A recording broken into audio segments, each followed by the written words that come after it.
So Reid, congratulations on being the first. I guess I don't know if that's a big honor or the other side. So, anyways, changes defense, scheme wise. How different is this from what you were doing last year?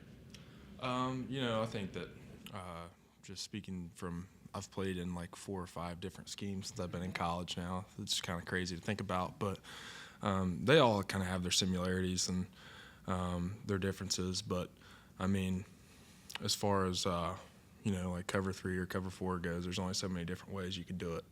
So the main thing is just learning the new terminology and going from there. I mean, every coach has their own way of doing and saying things and categorizing things. So that's probably been like the biggest adjustment. Is that confusing? Because as you said, 2 years ago you're learning Ohio State stuff. Last year you were learning what West Virginia was doing. Now the new West Virginia stuff.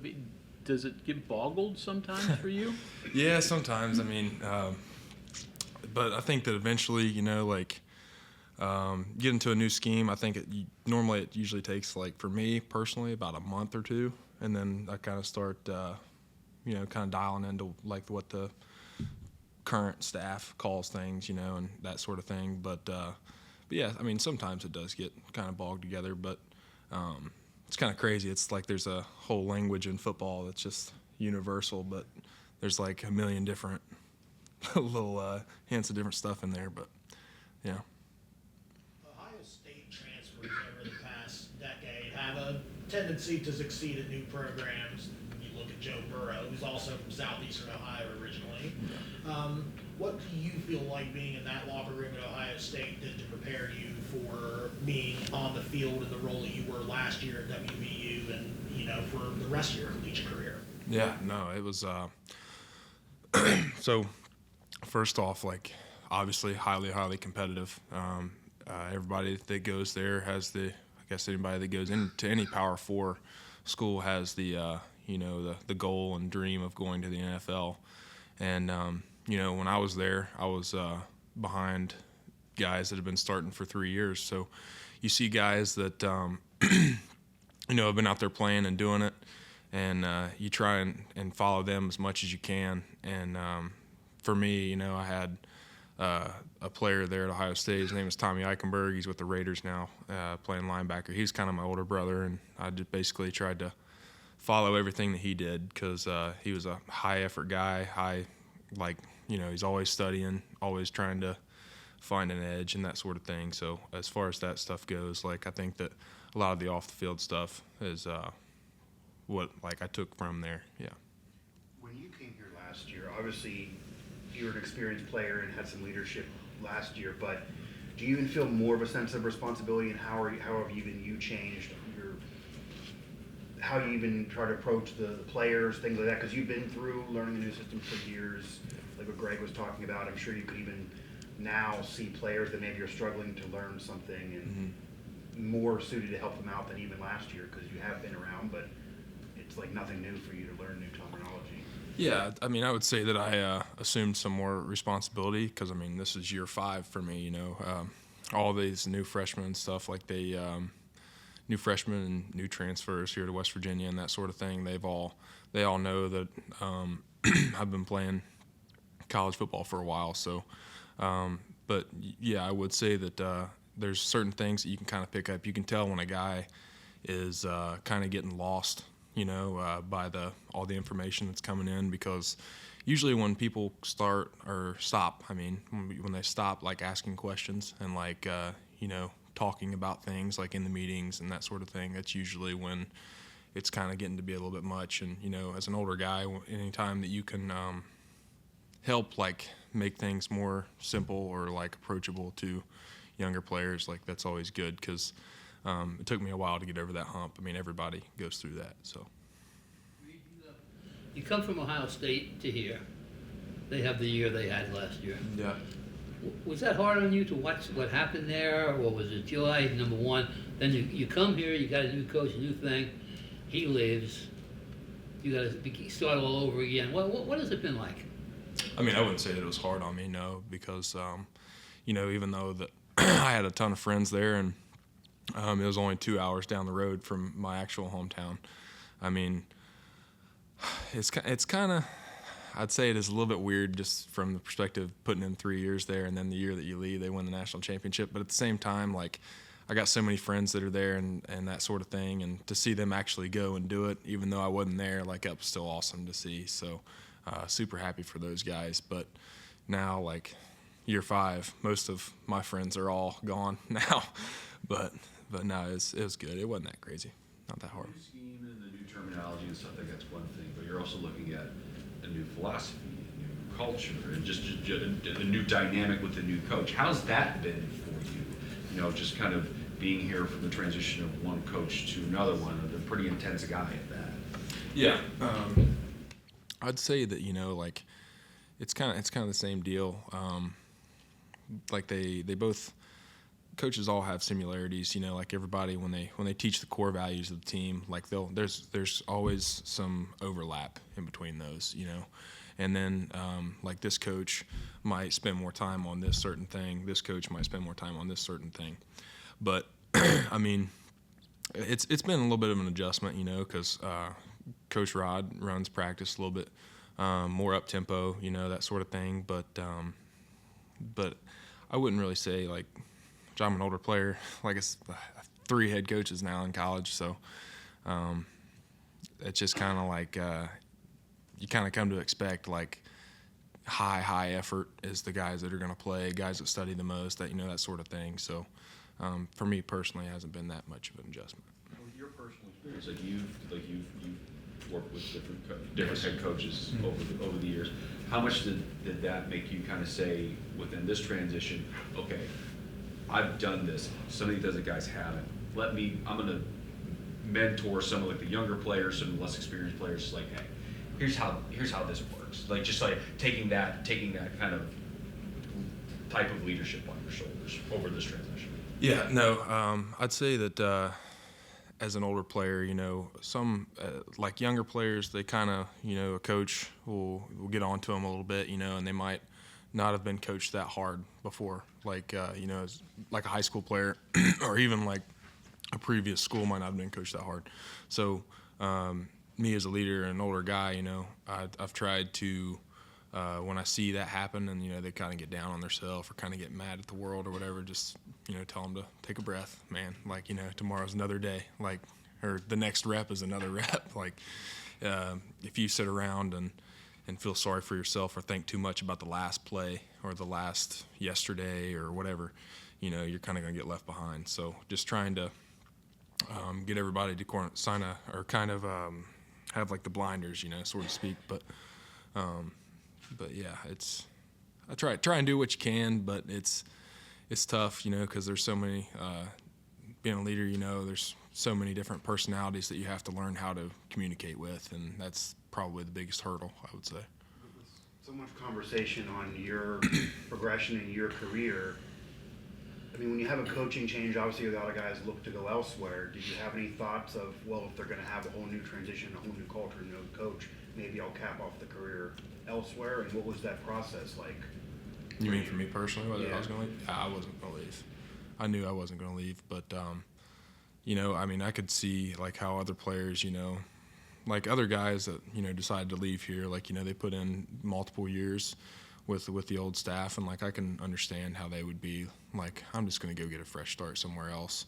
I mean, I can understand that, but for me, like, I already went through the portal once, that whole process, and it was a mess. So I was like, I'm not doing that again. I'm happy here. Like, I love it here, so I'm staying right here.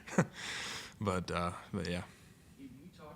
We talked to the coaches about the portal all the time. From a player's perspective, you've been through the portal. You said it's a mess. What is that like for the player to experience that and go through that? Okay. Well, first off, like, you know, you might have a coach call you one day and be like, hey, we're really interested. We're looking for this type of player, you know, this guy that can fit into our scheme. And you're like, oh, yeah, okay, so I've heard from this school. Like, I'm going to need to set up a visit. Like, and then, you know, you try and or they might say, like, let's set up a visit, get you down on campus. And I'm just like, okay, and try and set it up. And then they ghost you and, you know, like, you don't really talk anymore. And then it might be the same way, like a school contacts you that you're really not that interested in. You kind of have to, it's just, I've heard a lot of coaches go with the idea of like speed dating. I mean, it really is. It's like there's, especially because, as far as going to see schools and like prove that you're interested in them, like it's such a short window. Like for me, I was in the portal like through the December period there, like through the bowl season in 2023. Like I was at 6 different schools in like 7 days. Like it was bizarre. Like I was bouncing around all over the place just from the perspective of like I want to, go see it for myself and hear what they got to say rather than talking over the phone. So I can see why you only wanted to do that once. yeah, no, I was good on that. But yeah. Can you talk to us a little bit about what it's like to play under Coach Alley? Yeah. So playing with Coach Alley, he's a younger coach, and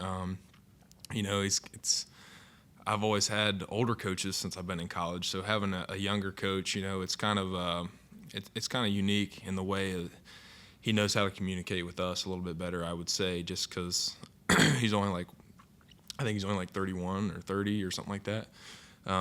Anytime that you can have a guy that's more like approachable or easier to communicate with, like that's obviously like worth its weight in gold, I would say. Anytime there's like communication barriers within defense or a football team in general, like it's kind of, that can be an Achilles heel that doesn't come up until it comes up, you know what I mean? So, but playing for Coach Alley, like it's been fun. A lot of learning, big learning curve there, as far as adjusting to his scheme and that sort of thing. But overall, so far, it's been a really good experience. Your thoughts of the guys around you, the defensive players? So, a few guys coming back, but a lot of new people. Give me your analysis. You mean on the guys that are coming back? No, or? both. A little both. Okay. Yeah, no, we got, Coach Rod brought some defensive guys with him from Jacksonville, and most of those guys have played under Coach Alley there when he was DC. And, you can kind of tell that they've had more experience, obviously, in the scheme. They're making some plays, doing good things. And, then you got players that are here. Like mostly, we had most of our roster turnover on defense, I think, was on the D-line mostly.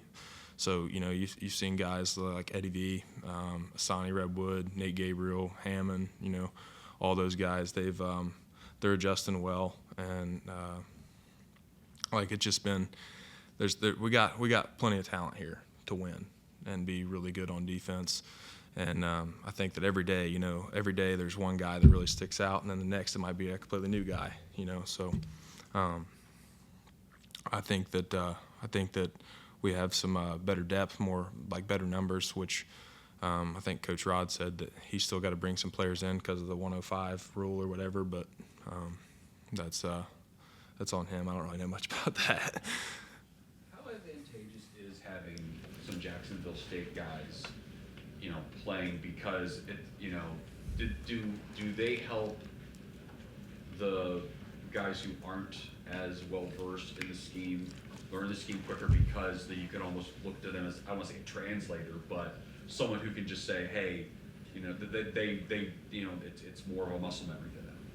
Yeah, no, I would say that, having the guys from Jacksonville and, having them around for the installs and like when new things go into the defense, that's been great, just because like learning the terminology, like what's this mean? And all you gotta do is like shoot them a text, hey, this means this, So from that standpoint, it's been awesome having those guys, and they're all good dudes. Like I'd do anything for any of them. And then, I'll see it on the other foot, like practice, workouts, team workouts, that sort of thing. Like as an older guy, like I always want to be ahead of the curve. Like I want to know what to do so that I don't mess up, and get in trouble or whatever. But yeah, having them and, describing like what Coach Rod's looking for in all of his workouts, all of his team oriented stuff, like that's been great. So you're from the Ironton area originally. I am. And you played at Ohio State, which is in Ohio. It's up in Columbus. But Columbus is a little bit less Appalachian than the southeastern area. 100%. So can you talk a little bit, do you feel like the culture regionally, and just like the idea of feeling at home was a little bit of a better fit at West Virginia than it was at Ohio State, despite that being an in-state school? Oh, 100%. I mean, even when I was living in Columbus, I remember like when I first got there, everybody was like, I thought, you're from Ohio? Like, you got a accent on you. Like, where are you from in Ohio? And I'm just like, well, I'm from Ohio on paper, but I'd probably, related a little bit more to Kentucky or West Virginia. And then they're like, oh, okay, kind of like Cincinnati. Like Cincinnati people kind of get thrown into the Kentucky ballpark there. But no, as far as like culture and that sort of thing goes, like I definitely have gotten along like more comfortable here with the people in West Virginia and that sort of thing. Like my dad was born in West Virginia. My grandma was born in West Virginia. Like I got family roots here. And, from that perspective, like it's been awesome. And like actually, like just to kind of give you a example, like my grandma was born in Williamson, West Virginia in a coal mine camp. So it's the roots were always there. It just kind of took me a while to figure them out, We're out of time. You have one question, Mike? Yeah, this is kind of out of left field, Reid, sorry, but Rich was talking earlier about with the roster constraints, it might not be unusual to see guys be asked to play different positions. Yeah. How quickly could you transition back to running back or playing on the offense? Oh man, back to running back.